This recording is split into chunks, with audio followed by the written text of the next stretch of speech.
During the Great Depression, the Chicago Bears, like many businesses, had fallen on hard times. George Halas had trouble being able to meet payroll to pay his players, and he was forced to borrow money from his own mother and mother-in-law just to keep things afloat. The Green Bay Packers offered to lend Halas $1,500 in 1932, and Halas gratefully accepted the loan.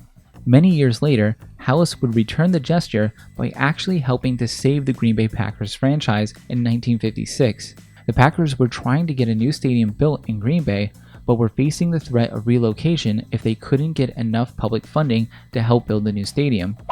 Halas, who was passionate about keeping the Bears-Packers rivalry alive, came to Green Bay and publicly spoke out about supporting the measures that would eventually build the new city stadium. A year later, the new stadium would open, and in 1965, shortly after Curly Lambeau's death, it was renamed to Lambeau Field in his honor. Prior to the Bears forming in Decatur, another team formed 375 miles away in Green Bay, Wisconsin.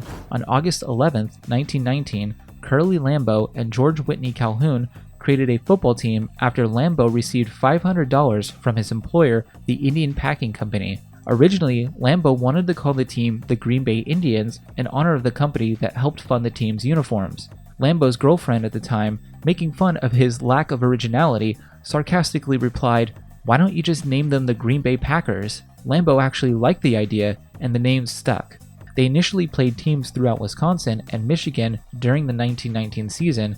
Over the next 2 years, they would be bought out by the Clare brothers, Emmett Clare and John Clare, both of whom worked for the Acme Packing Corporation, and they would change the team name to the Acme Packers.